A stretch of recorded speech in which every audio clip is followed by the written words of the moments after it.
and this talk is kind of focused on her citizen science and her enduring legacy here in Aransas County in this area. I'm a Rockport resident, Texas master naturalist, and just avid birder.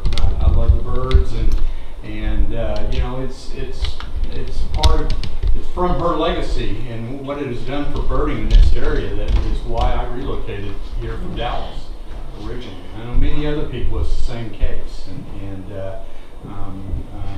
as you'll see here, thanks to her efforts and what we have going on with the exhibits, the Stewards of Nature, there are thousands and thousands of volunteer hours that are spent each year by regular citizens, conservationists, naturalists, birders to preserve what we have here in Aransas County. We're very, very fortunate.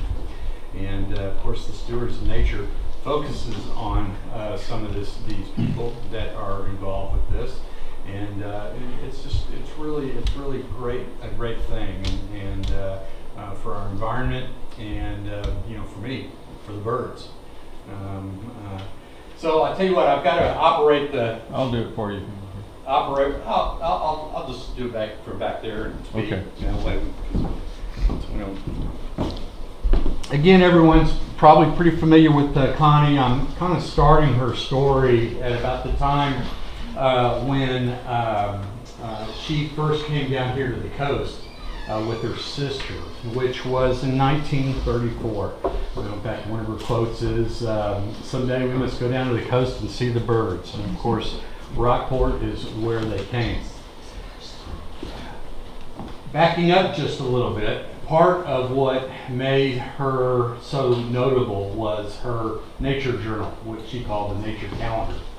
And she had thousands of pages of meticulous notes, many of which started on notepads out in the field, and then she would go home and type them up. And here are a couple of those pages. For example, I believe from 1937. There are some of those pages. Behind the screen. Behind the screen, yeah. There's some on exhibit here. I believe the balance of them, for the most part, are down at Texas A&M.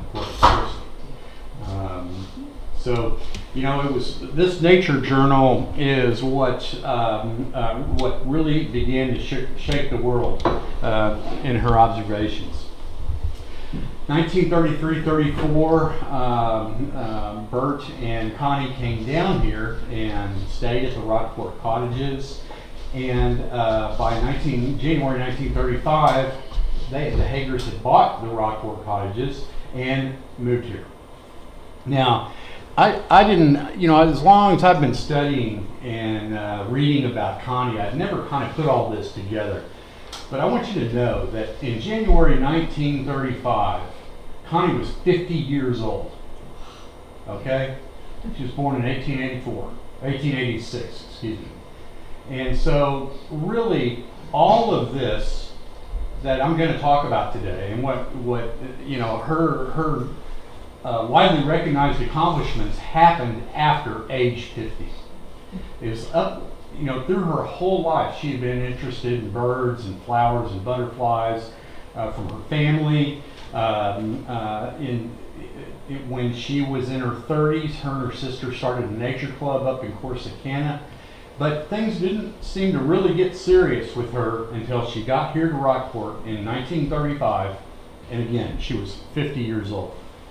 So, you know, her story, she's 50 here, she died when she was 87, all right? And for close to 35 years, she was out in the field around this area, studying our birds and banding birds and talking to youth groups and anyone that would listen. And it was quite a story.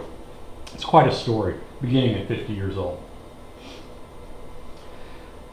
As I just mentioned, she began her daily study of birds and nature that will continue for the next 35 years. Now, it was not solid through that 35 years, as probably many have read. She had some difficulties with her eyes that kept her out of field for periods of months at a time as they were being treated. And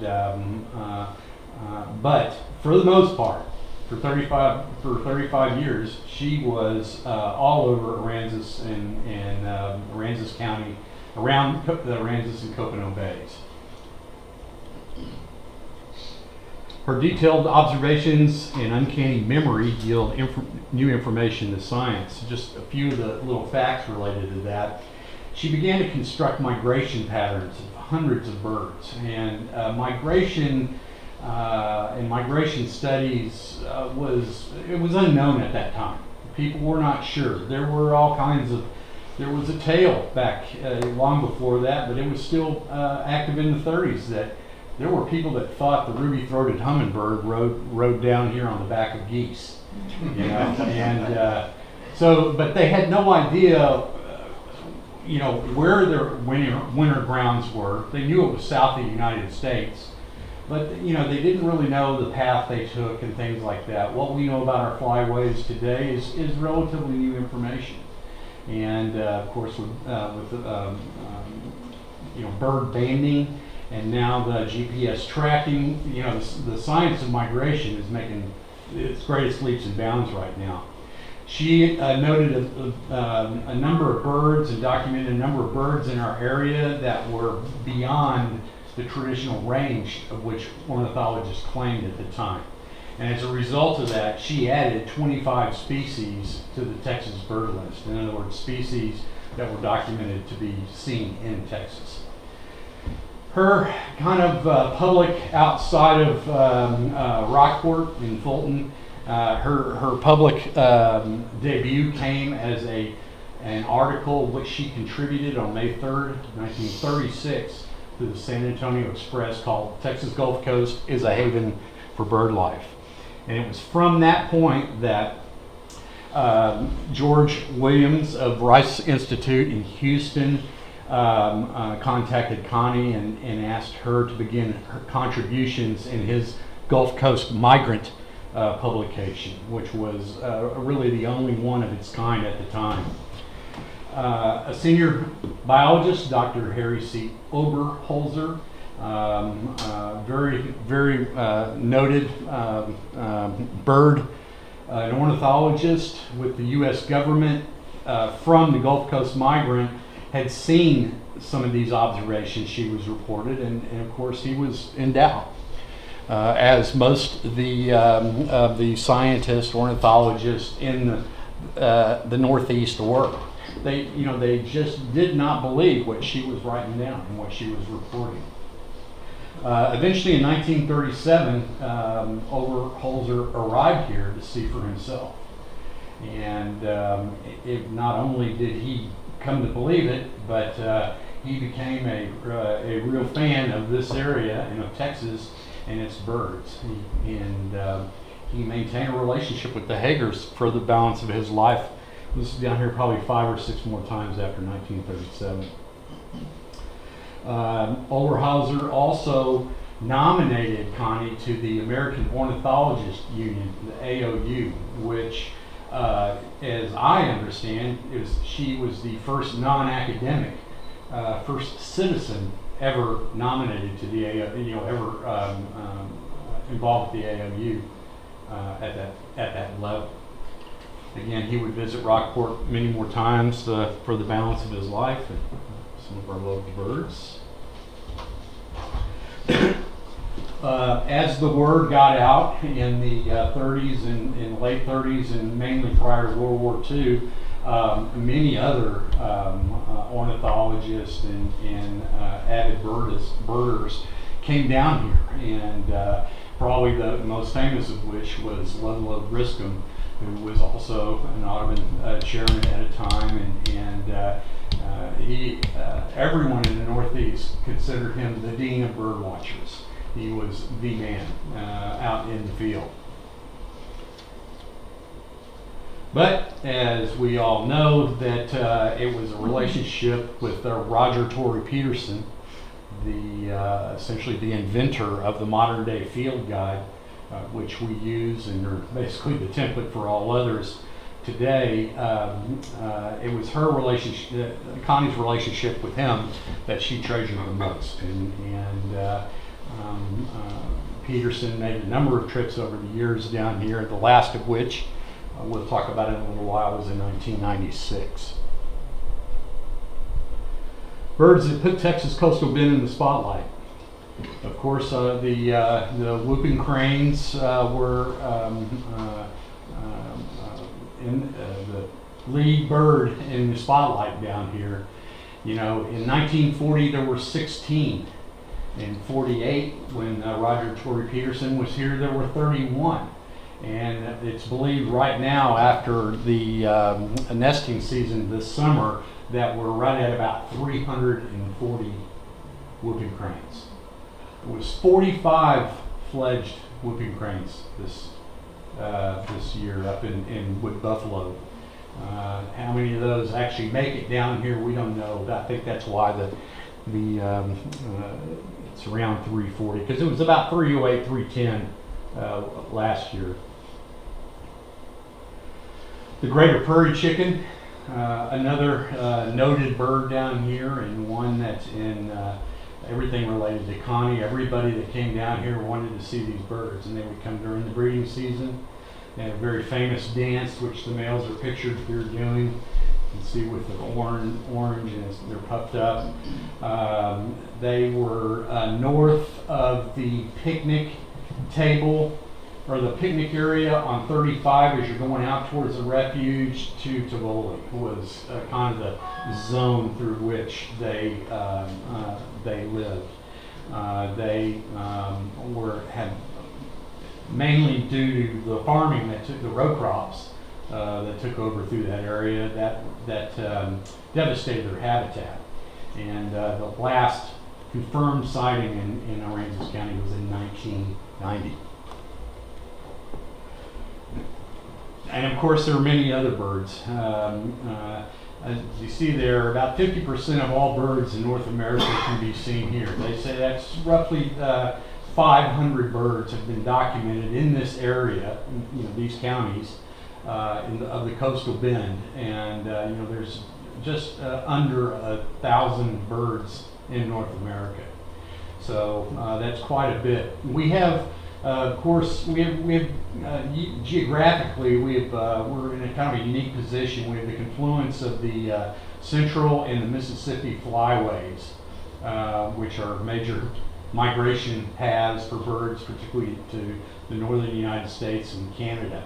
We're also in an area where the birds from the west, let's say California and the Rocky Mountains, overlap with the bird species from the east. And there's not really many places in the United States where that occurs.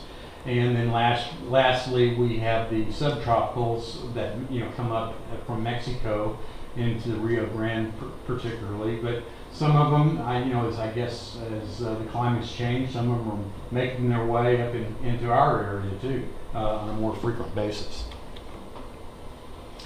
A lifetime of observation and records, conservation, contributions to science. Where Connie was rewarded, her public pinnacle of fame was the Life magazine. She was featured as part of a famous amateur naturalist section that was published in September 1956. And a very famous New York photographer came down here and took pictures of her, and there she was, and that was the photograph that was actually published. We have the magazine in here. Oh, really? Yes. It's in the bottom shelf of the case. Yeah. Oh, nice. She received many other awards too, but probably the crowning achievement, or the biggest award, was awarded by the Audubon Society. She was in 1962, so she would have been 72 years old at this point, was given a Lifetime Achievement Award. And she at that time could not travel. It was against her doctor's recommendation for her to travel to the Northeast where Audubon typically held these meetings. So Audubon said, well, then we'll go to Corpus Christi so that we can give her this award in person. And that was the first time that, of course, Audubon had ever been out of the Northeast with their or the East, let's say the East Seacoast, with their annual meetings. The award, a lot has been said about Connie, but what was ascribed on this award, I find is probably one of the most, just a fantastic and awesome statement about Connie and her work in this area. I'm going to read it to you. National Audubon Society awards this citation to Conjure Neblett Hager, ornithologists and conservationists, who helped make Rockport famous, friend and mentor to 3 generations of field students of birds. You opened our eyes to that great miracle of the natural world, the migration of birds. You enriched our knowledge by patient, open-mindedness and courageous observation and reporting of facts, so many of them unbelievable, yet true. In your selfless devotions to the truths of nature, you have literally discovered the link between heaven and earth. You stood so straight amongst the wind-bent oaks of your coast that you saw what others before you failed to see. And that's quite a statement. That's quite a statement. And for her dedication and her work around birds in our area. Again, for almost 35 years, she kept these meticulous records in her nature calendar. She was often all over the area, all over the coastal bend, from Kingsville to Tivoli, speaking to school children. She banded hundreds and hundreds of birds, most of which I understand were trapped on her property at the Rockport Cottages. She hosted hundreds of avid bird watchers, and over the decades, and her life was absolutely dedicated to birds, nature, and conservation. Even after her death, which in 1973, she was 87, her legacy continues as the first lady of Texas birding. And there are signs of that legacy. I mean, us right here today are a small piece of that as well. And you can go around our community and you can find many things that are directly connected to her work, which started in the mid-30s. That top left picture was from a Texas Highways magazine in November 2009, not long ago. And Hummingbird, she's recognized as an inspiration of Hummingbird, Aransas Pathways, and the great work that they have done in our area for birding through history and everything. A lot of it is influenced by the impact she made. Aransas Bird and Nature Club, the old drawing there by Ray Little of the Aransas Woods sanctuary from 25 years ago, that picture. But the bottom line, her legacy continues and continues is still quite strong today. As you know, or you may not know, we have been for a while working on restoring the Connie Hager Cottage Sanctuary. It was in 1996 dedicated by Roger Torrey Peterson, and it was the original stop on the Great Texas Birding Trail in the Central Coast section. This is a 6 1/4 acre piece of property at Church and First, and we are restoring it back to what it was as a birding site, as well as adding new dimensions of history. And I don't know, Pam, would you want to talk? We're adding that history pavilion, which Pam has been very involved on. You want to say a word or two about that real quick? Sure, it's going to be really fun. It's on the foundation of one of the cottages, and it's going to be the framework like a cottage would have been, but not try to rebuild the cottage. We're not trying to do that. And then within that cottage framework, we'll have interpretive signs talking about Connie and the history of the area. Outside of the cottage, then we'll have a lot about birds and plants and nature trails redefined. And the pond out there is being reconfigured too, because it wasn't well designed as far as being a catchment for runoff. And so all of those things are in the works right now through pathways and through several grants that we got through the Connie Hager, Friends of Connie Hager. Excellent, excellent. Yeah.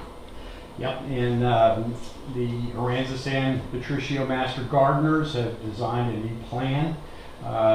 In fact, excuse me, this is the pavilion that she was speaking of, and it sits on a foundation, one of the cottage's original foundation, and we have new bird drips that are being installed, and native landscaping.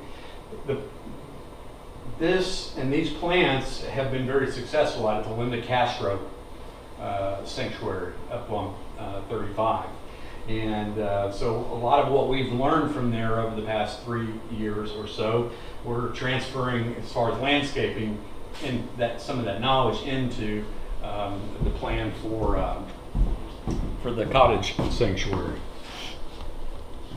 Some more artist renderings. Again, you can see the pavilion there, the pathways and landscaping. And there's been a lot going on out there. We've had 2 Audubon youth groups that were from outside of the area, some as far away from California, but mainly from Dallas, Fort Worth, San Antonio area, that have been coming down and helping us with cleanup and removing, old pieces of concrete and things from the property. We, of course, the upper left there, it's the Friends of Connie Hager board there, and we meet regularly, and so we work with Pam and getting our interpretive signage together and working on the grants. In fact, we have our next, on October 11th, Castaways is giving us a grant and a presentation here in Rockport. So, slowly but surely the money's coming in, it's coming together. There was a large grant we had been hoping for that didn't pan out, so we're working other angles. If you have money, we'll take it. Yeah. Just in the past week, Aransas County has begun enlarging the pond, reconfiguring the drainage on the property to correct the catchment situation Pam just mentioned, and has begun building the new parking lot that will be a gravel parking lot at the corner of Church and First. And so, there's things happening out there. We've already marked off all the gardens and for the landscape plan, and are going to begin getting those beds prepared and planted. So much is going on with that, and we would also like to invite anyone that'd like to be involved. Contact us, the Friends of Connie Hager. We'd sure love the assistance. And that's about it. Does anyone have any questions or comments or anything that they'd like to share about Connie? I remember a story, but I don't know if I read in the biography or heard about how she helped save the brown pelicans by going around to garden clubs around Texas. I do think I had heard something about that. But the brown pelicans, they're in what really got them was DDT. And same with, the bald eagles and so many other birds. And, of course, DDT wasn't banned until the early 70s. And that was in her very, very late years. Now, I know that there had been hunting of pelicans illegally, and there had been other things that their population had been declining for quite a while. I don't think the DDT connection was actually made until fully documented until 1967 or so, about the time of the Vietnam War. So I've heard something. She visited a lot of garden clubs, talking about a lot of birds all the time, and I know that she was concerned with the rapid decline of the brown pelican, and I wouldn't doubt it. But I can't say for sure in the things that I've read.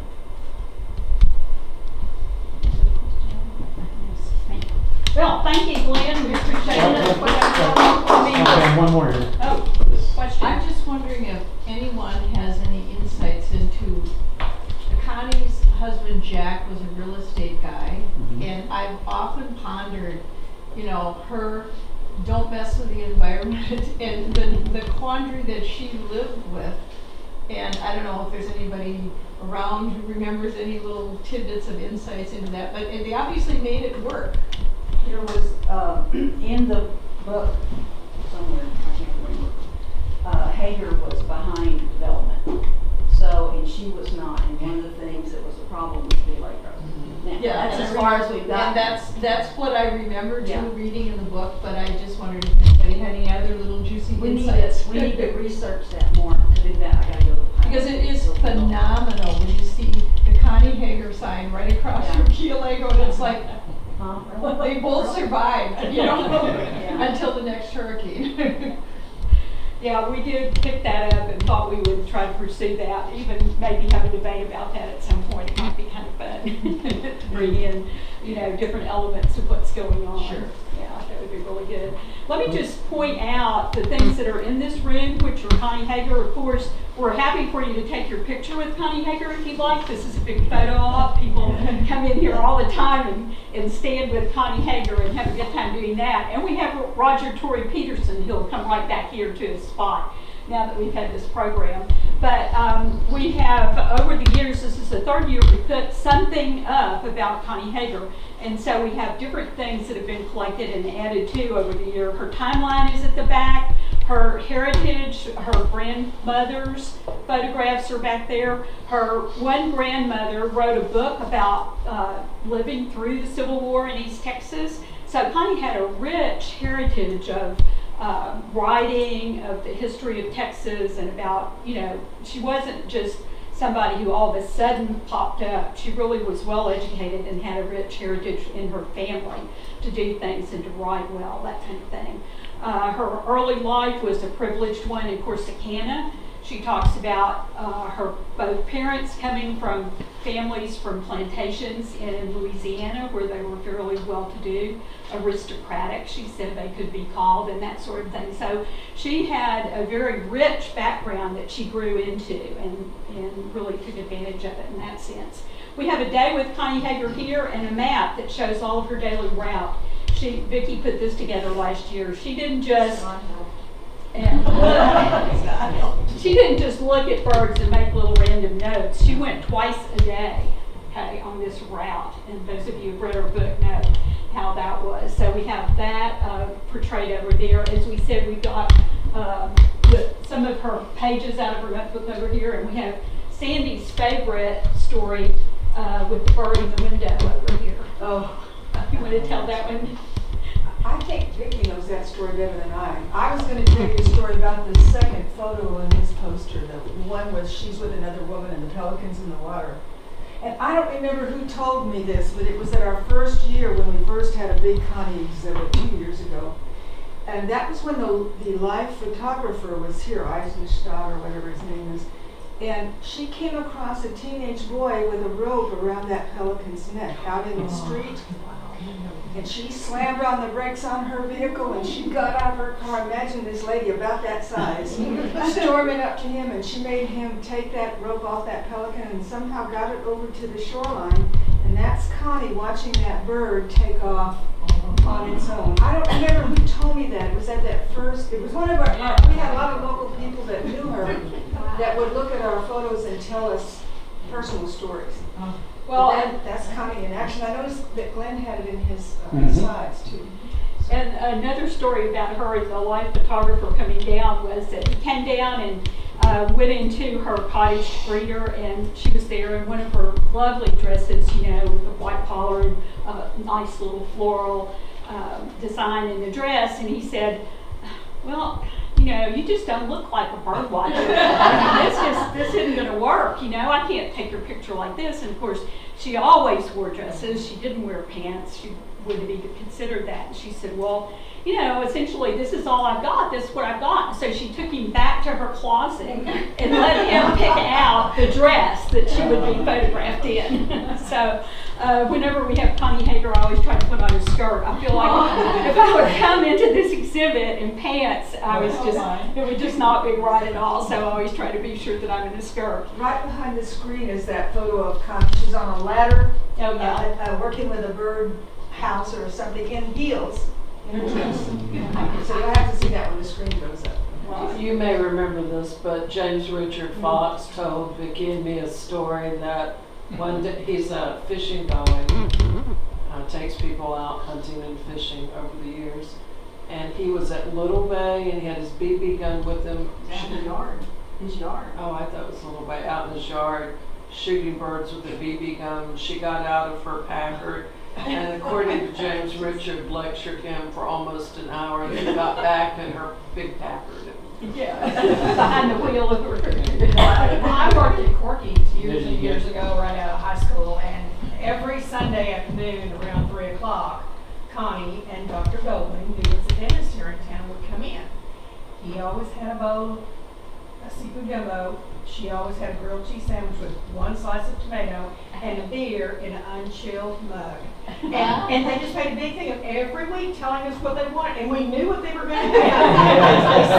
They still told us, and I just remember her sitting there and that, drinking her beer and eating her grilled cheese sandwich, all dressed up. Yeah. Her beer was medicinal. Of course. Seriously, when she was sick and even when she was in the rest home, they would bring her beer to keep her metabolism going or something. But And she came to my fifth grade Yeah, class where's and me? spoke to years and years what did she years do? ago. What did she do at the class when she came to class? She brought books and talked to us about birds and everything. And she Read just, on I the was stage? just, no, I don't, it was fifth grade, that was a long time ago. I remember yesterday, I was Richard finally got spanked when he got home. Yeah. I think she chewed his mother out. She just always carried herself so well. For a small person, she had a big shadow. Well, the other things that I'd like to call your attention to are the cottages. This is actually the site where the Hager Cottage Sanctuary is today. So you see what the original layout of the cottages were, early photographs, and then on this very back wall is more about the Connie Hager Cottage Sanctuary. And Rachel Diz is with us today. She's president of that group, and she has books that are